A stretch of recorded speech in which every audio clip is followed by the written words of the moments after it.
Hey everyone and welcome back. So in the past few lectures we were looking into the basics of DNS and DNS records.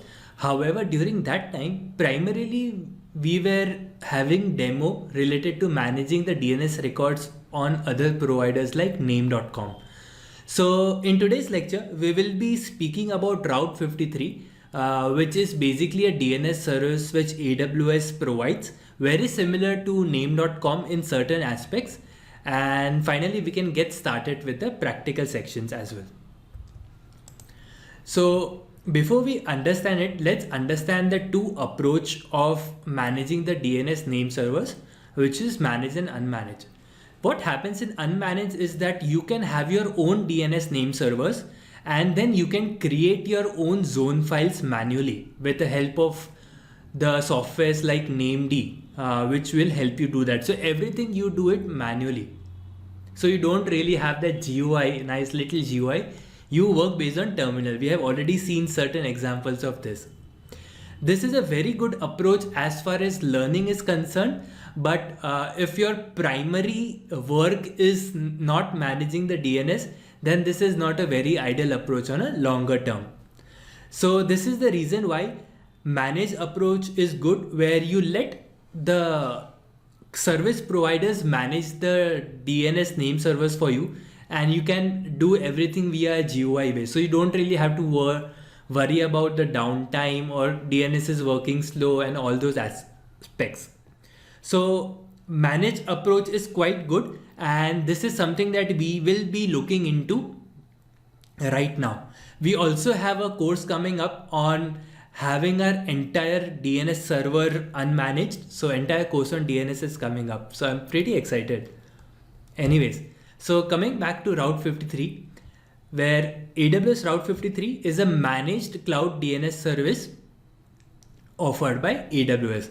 So apart from standard DNS functionality, which a service provider might offer like name.com, where you can create a record based on A or CNAME, etc. via GUI, Route 53 goes a little apart from that. It provides much more better functionality, which really is helpful, like launching of private hosted zones. It supports health checks and monitoring.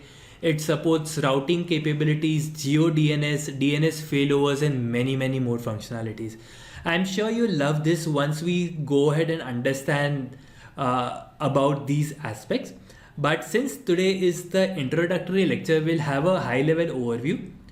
So I'm logged into AWS and I went through the Route 53 service. So Route 53, if you'll see, it is a global service and is not limited to a specific region. So there are a lot of features which Route 53 offers other than standard DNS management. It supports traffic management, health checks and monitoring. You can even register your own domain in Route 53. So let's start with DNS management. This is something where we will be focusing more on, where the first thing that you do in a DNS is you create your own zone. And this is something that we will be doing. I'll be creating a hosted zone over here. So let's click on create hosted zone. The domain name, I'll put it as kplabs.internal. And I'll say this as internal zone. Now in the type field, it is asking whether it has to be public or it needs to be private. So public is something like kplabs.in, where entire internet can access. However, if you want certain DNS to be working only in your internal or in your organizational environment, then public is not a right choice. Then you have to select a private hosted zone. So you have to select a private hosted zone for Amazon VPC. And once you do that, you have to give a VPC ID over here.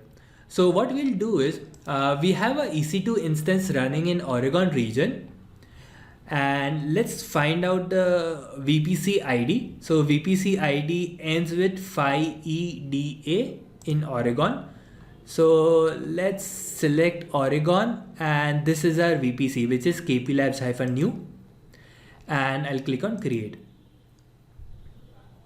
So what will happen is this zone will get attached to this specific VPC. So all the instances which are running in the VPC will be able to query the DNS records which are part of this specific hosted zone. So this is it about this lecture. Go ahead and create a private hosted zone, and in the next lecture we will be looking into various aspects on how we can resolve the entries which are present in this specific private hosted zone. This is it about this lecture. I hope this has been informative for you, and I look forward to see you in the next lecture. Hey everyone, and welcome back. Now in the earlier lecture we had created a private hosted zone in AWS Route 53, and we had attached it to a VPC on which this EC2 instance is running. Now since this is a private hosted zones, the entries which we create in this specific zone, the entries will only be resolvable for the instances within the VPC. So anyone who is outside of the VPC by default will not be able to resolve these specific entries. So there is one important thing that we have to do. So if you just click over here, there is an important section where it says to use private hosted zones, you must set the following VPC settings to be true, which is enable DNS hostnames and enable DNS support. So if these settings are false, then you will not be able to resolve the entries which are part of this private hosted zone. So let's do one thing. Let's go to the VPC and we'll make sure that our configuration are true for both of these parameters. So just select the VPC where your instance is. In my case, it is kplabs-new VPC. And there are two important parameters. One is the edit DNS resolution and edit DNS hostnames. So click on this, make sure the edit DNS resolution is yes. Click on save and make sure that your DNS hostnames is also yes. By default, it becomes no. So make sure this is also yes. So once you have ensured that this is working perfectly, now we can go ahead and log into the EC2 instance. So this is my EC2 instance, which is part of the VPC. And this EC2 instance is something which we'll be using for resolving the records in the private hosted zone. Perfect. So let's click here and let's create our first record set. So I'll say it as, let's say private.kplabs.internal, and in the value set, let's give 10.0.5.10. Okay. You can leave these things as default. Now what has happened is that your record, which is of type A, is created with this specific value. Now Route 53 is very similar to other DNS providers as far as the basic DNS records are concerned. So within the type you see there are various types like A record, CNAME. It also gives you a nice little description. Like this is for IPv4 address. When you talk about quadruple A, you have for IPv6 address, you have text records, pointers, SOA and many others. So very similar. So you can go ahead and do the testing that we have been doing in the earlier lectures once a Route 53 is created. So let's do one thing. Let's test this out and verify whether we are able to resolve this specific entry from our EC2 instance. So I'll click on NS lookup. It's a private.kplabs.internal. And here you see I am able to resolve this specific entry. Now let's do one thing. Let me try to resolve this entry from my laptop directly. So now if I put private.kplabs.internal, we'll see if we are able to resolve. And you see we are actually not able to resolve this specific DNS entry. The reason why is because this is part of the private hosted zones. So this is it about this lecture. Go ahead and enable the DNS support for VPC, create a record set and make sure that you are able to resolve the entries from your EC2 instances. This is it about this lecture. I hope this has been informative for you, and I look forward to see you in the next lecture. Hey everyone, and welcome back. So we were looking into the Route 53 section, and we explored the basic on how we can create a Route 53 zone, as well as how we can integrate Route 53 with the VPC. So today we'll be speaking about CNAME records. We already looked into A record as well as the quadruple A record. So generally there are various types of records which are available. We'll be looking into some of them, mostly the A, CNAME, MX, quadruple A, TXT, NS and SOA. So these are the primary records that you might find to be useful in your production environment. So let's do one thing. Let's create a record. I'll call it as cname.kplabs.internal, and I'll select a canonical name over here. So what really happens within the canonical name is that instead of providing the IP address within the value field, which is something that we used to do in A record, in the CNAME we put a canonical name or an alias of some different domain name. So in the description itself, you have within the value description, you see AWS Route 53 has given you a small description which basically states the value contains the domain name that you want to resolve to instead of value in the name field. So whenever someone types cname.kplabs.internal, it will automatically be resolved to the IP address of the domain that we specify in this value field. Let me show you how that would work. Let's put as zealvora.com and let me click on create. So now we have a cname.kplabs.internal which is of type cname and the value is zealvora.com. So now whenever someone does a dig or someone opens up cname.kplabs.internal, what will happen is DNS will send the query first to this specific record, then it will find that it is an alias to zealvora.com, then a second query will be sent to zealvora.com, and the IP address that it receives from zealvora.com, this is the IP address to which the request will be made. We'll be looking into that as well. Now one important thing I would like to show you is that CNAME sometimes become mandatory when you're using various AWS services. For example, CloudFront or S3 buckets or even load balancer. So I'll give you one of the examples.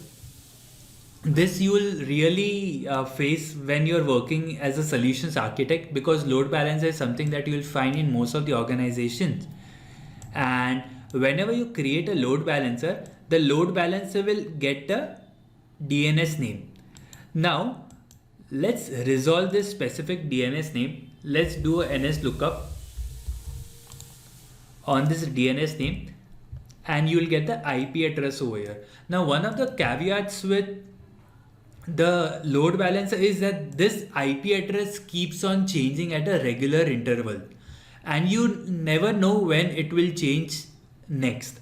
And this is the reason why you cannot really associate a record with the IP address of a ELB. So let me give you an example. So let's create a elb.kplabs.internal. Now the problem or the challenge is how will you associate it with the ELB?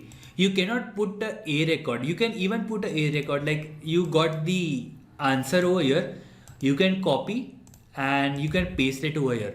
But the challenge is after few hours, if this IP changes, then all the requests to this specific DNS record will start to fail. And this is the reason why Amazon recommends us to have a alias to this specific ELB. So let's do one thing. This time I'll put a CNAME and I'll refer the CNAME to the name or the domain of the ELB. and I'll click on save. And now you see we got a genuine use case. So whenever you want to direct a subdomain to a CloudFront distribution or a S3 bucket or a ELB where things works based on DNS name, this is where the CNAME really comes into the picture. Anyways, so let's do one thing. Let's try and resolve cname.kplabs.internal. So I'll do a dig on cname.kplabs.internal. So in the answer section, you will see there are two answers which are received. The first answer is that cname.kplabs.internal is of type CNAME and it is directed to zealvora.com. This is the first answer. Now, as soon as the DNS server receives it, it automatically sends the second DNS request to zealvora.com. So this is a request to zealvora.com and it gets the IP address associated with zealvora.com over here. And then once it gets the IP address, your browser will send requests to this specific IP address.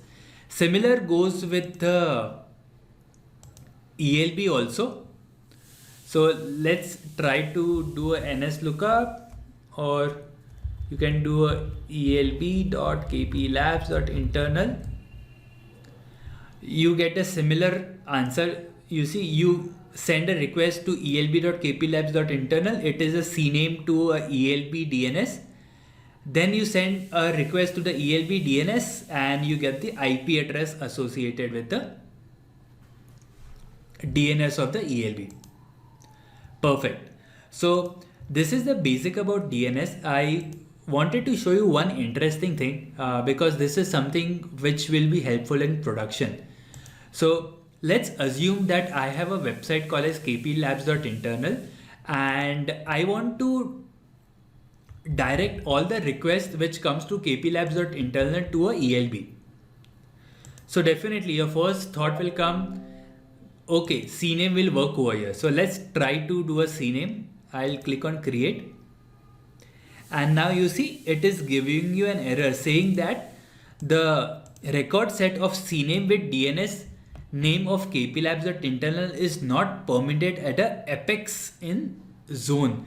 So for whatever, so this zone is of type kplabs.internal. So this is the apex domain, and for apex domain you cannot have a CNAME record directly. So this is one of the challenges. We'll be discussing more about this when we look into the RFC part of CNAMEs. But in order to solve this, what you can do is let's solve this specific use case, because this use case will definitely come while you are working as a solutions architect. So what you do here is you select a record and after that you select an alias.